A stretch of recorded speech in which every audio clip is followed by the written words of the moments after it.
Hey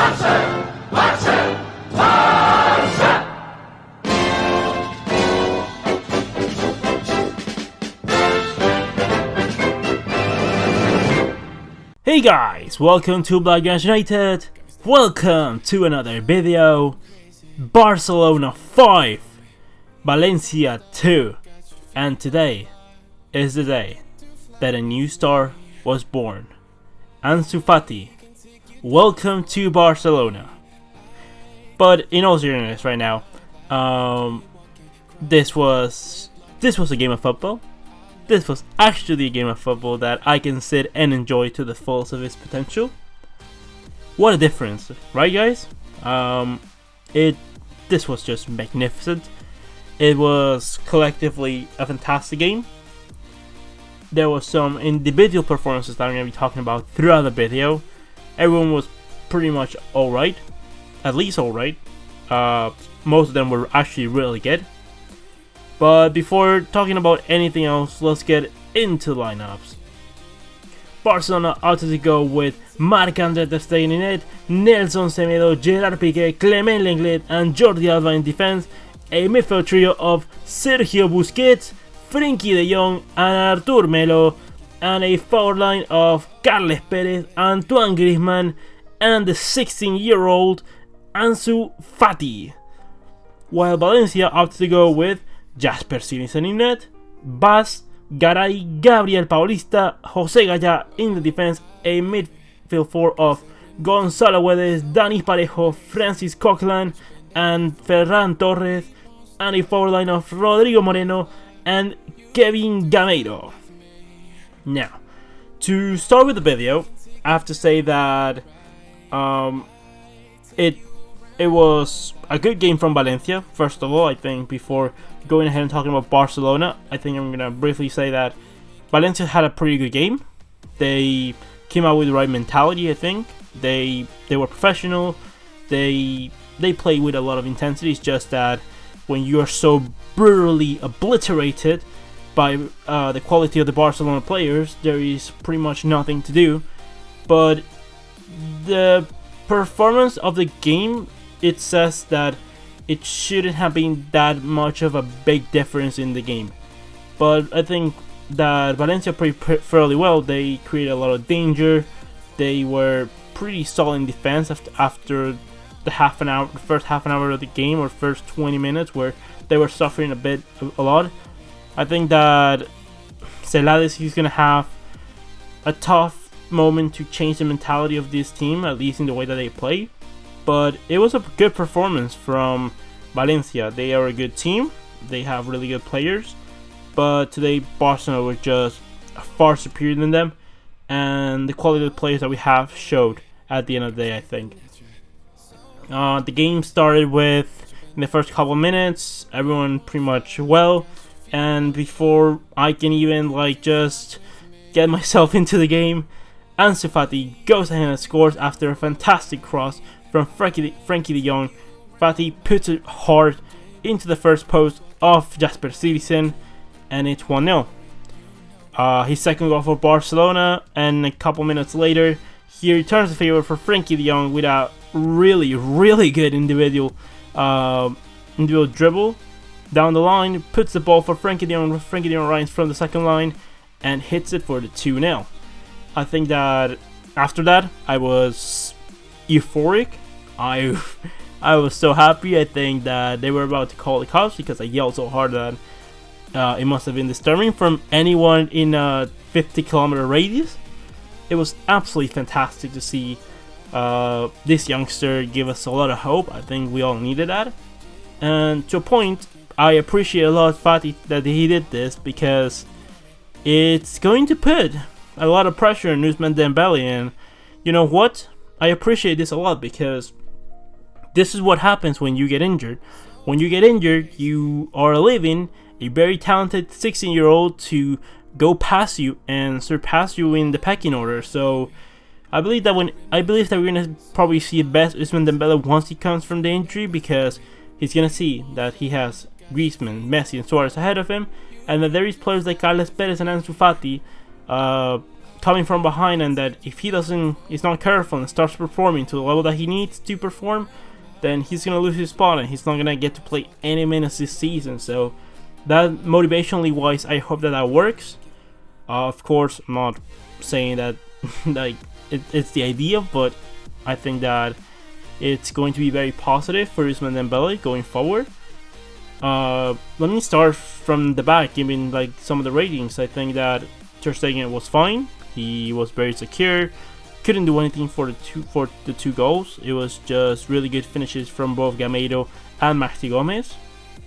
The defense was good. Clément Lenglet, he's like one of the best signings in the last couple of years, and because for what we paid for him, he's become one of the best center backs in the world. Clement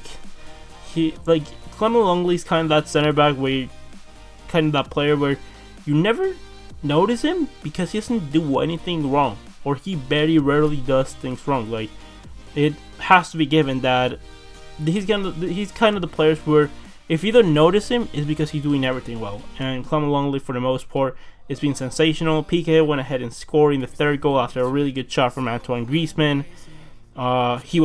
Let's say that he was lucky, because although Jasper Cistine did commit a big error in that one, because he should have had it under control, it went under him. It was lucky that it bounced post into for Gerard Piqué, and he just had to tap it away. But it was a goal. Piqué has a good goal scoring record in pretty much every season that he's had. Semedo today and Alba were great. Were actually pretty good going forward, giving us a lot of depth. It is very nice to see the likes of Semedo and Alba participating a lot, especially Semedo, because Messi's not in the pitch. The ball when it comes to the right hand side, when you have Messi and a proper winger, the difference, because Messi is always looking to go into the middle, while another winger might look to associate with the right back and just attack the space down the wing. And it's really positive to see that. Semedo was spectacular today. He did have some moments where he might have beat him, but he defensively was superb. There's just not a fraction. One of the commentators that I was listening to said that Semedo might give you that fraction of a second, that tenth of a fraction of a second, to if you feint him and get off him, you only have that much to get away from him, because if you don't, he's gonna catch up to you and your opportunity is over. And that's what happened. Gonzalo Guedes, Gallar, Rodrigo, whoever it was, Semedo was onto them, and he was fantastic at getting rid of them. And also going forward, he hit the post. It was a really good action for Nelson Semedo. Jordi Alba, more of the same. He was very good associating with Arthur, with Fati, fantastically. I think that this midfield it needs to be our starting midfield. This is why I said that Rakitic or Vidal had to be sold, because I believe that at this level, this is the midfield that Barcelona should have, and it's a midfield that can improve from what we saw today. It can improve a lot. It was great, but these players have the potential to grow into better players, especially Frankie de Jong and Arthur Melo. Busquets was really good. I think he was one of the best players of the game. His defensive reading was superb. I still think that physically he needs to get fitness wise. Kind of noticed he was kind of slow, but his defensive reading, he compensated that, because his defensive reading of the game is spectacular. And then you had Frankie de Jong and Arthur Melo. Frankie de Jong finally performing a lot better. His distribution of the game, his participation into the game was really good. Other than the goal and the assist, most importantly, he distributed the game pretty well.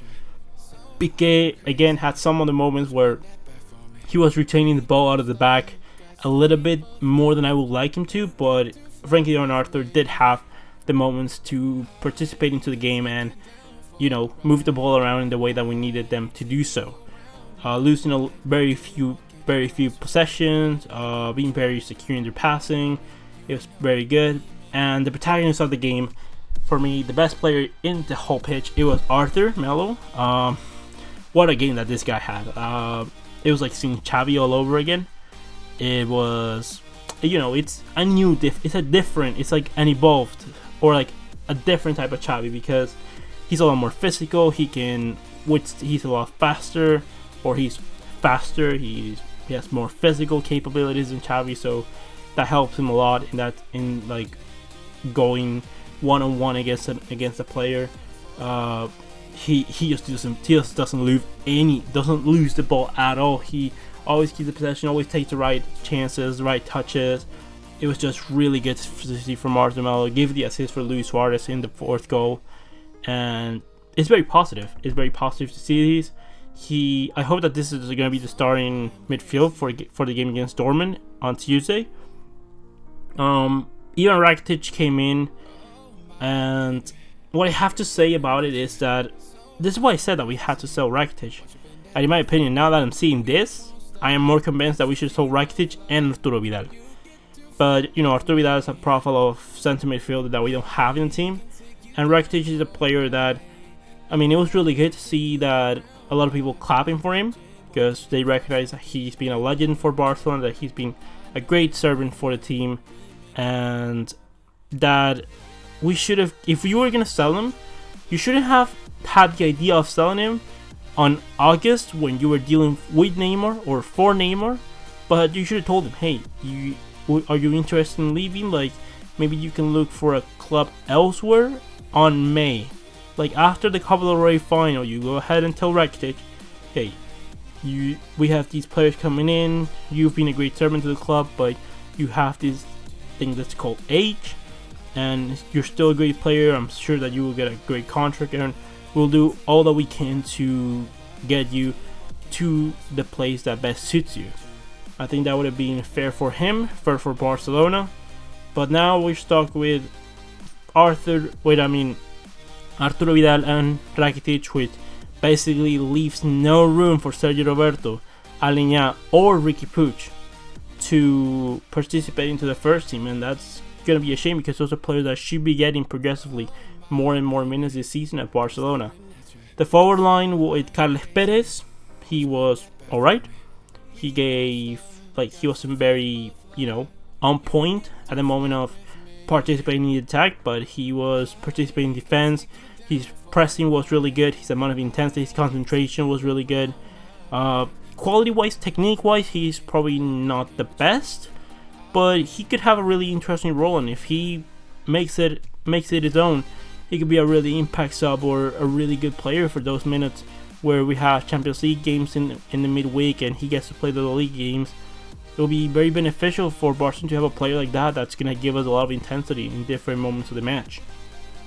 I think that Griezmann was a little bit, he's still not the Griezmann that we need. We need to see a lot more better from Griezmann.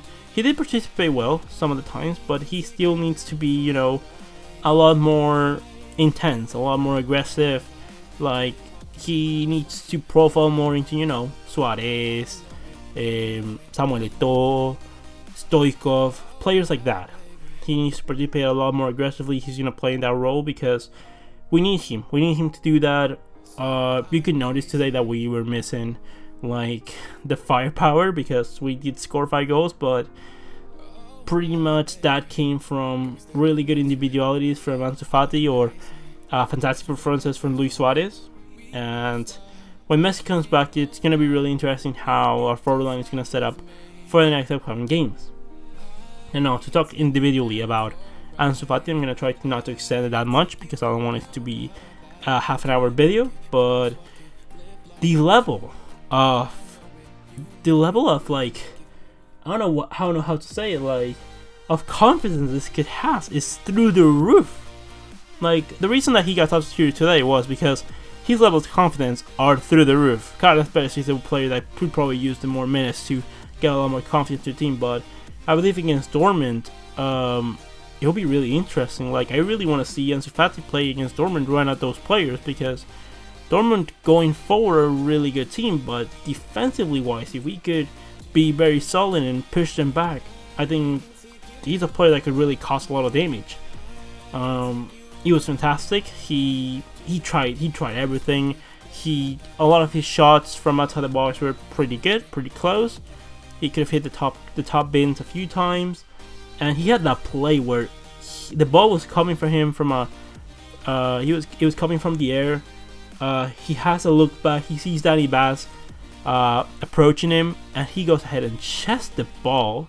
And before letting it fall to the floor, he goes ahead and puts it over Daniel Bass's body, goes across him, and then he takes a bad decision, because I think that he should have taken a shot. He decided to go be unselfish and go for a pass, but you know, that's something that he's going to mature as he goes on. He's only 16 years old, and for a 16-year-old, actually his decision making is pretty good. I've never seen a 16-year-old with that much good of decision making. And this is what I mean. Like, Ousmane Dembele, the one thing that he has is that he takes the wrong decisions a lot of the times, or most of the times that he should not. Well, Fati takes a lot of good decisions, but what is what I mean? Like, you can have a lot of technique and a lot of quality and a lot of potential, but if you cannot get the best out of yourself because you're not taking good decisions, then it's worth very little. It's gonna evolve that. I think that he's a player that we have to take care of. He's 16, like I said. He is a juvenile. He's not even in the Barca B team. I think that it's crucial that he doesn't skip that part of his career. I think that he should get it promoted instantly to the B team, because, you know, although I want to see him in the first team, I don't think it's good for him to be, like, you know, praised that much, because it tends to go to the player's head if they don't have a strong mentality and strong foundations of that. Here you're 16, you have to train, you have to work hard. But if he starts being praised these early on in his career, we could have problems. And I think that it's important to, like, you know, bring him back to earth, keeping calm, and just promote him. I know that going back, like, after playing that well with the first team, going to the juvenile team to play games is not very exciting, but playing him in the B team, I think it's gonna give him still a lot of opportunities. It's a step up from the juvenile team, and I think that he could do fairly well. Participate a few times in the Copa del Rey, things like that. I think that's gonna be good for him. It's gonna be a reward for how good he's played, but it's important to keep him, like, and not have him, like, you know, like, get too much on his head, because if that happens, it could be a player wasted, and I don't want to see a talent player like this go to waste. And I just wanted to touch on a little point. It was really great to see Jesper Cisen. Cisen was one of the best goalkeepers that I've seen at Barcelona. He never complained about his role at the club. He never put Ter Stegen under dispute. Like, he was always very respectful of his teammate. I appreciate a lot that, and it was really good to see him. He's still a great goalkeeper. Made a mistake, like any goalkeeper can make a mistake, but he's generally a really good goalkeeper. And another point that I want to touch upon is Riqui Puig. Riqui Puig is a player that, if you see Ansu Fati, although they're different positions clearly, but the impact that Ansu Fati had, well, imagine giving those minutes to Arthur, like, because to Riqui Puig, because when I see Riqui Puig, it's like seeing the Jong and Arthur. Like, it's a player like that. It's a player that is ready to impact right now and that can give us a lot of really good quality minutes. And in the future, I would like to see a midfield of the Jong, Arthur, and Riqui Puig all pressing a lot, all being very effective, and all distributing the ball as good as possible. But almost reaching the 19-minute mark. I don't want to extend this more. So, with all said and done, leave me all your opinions in the comment section below. What do you think about the game? Who do you think was the best player in the pitch? And with all said and done, leave me all your opinions in the comment section below. Comment, like, and subscribe. And I'll see you the next one on Blaugrana.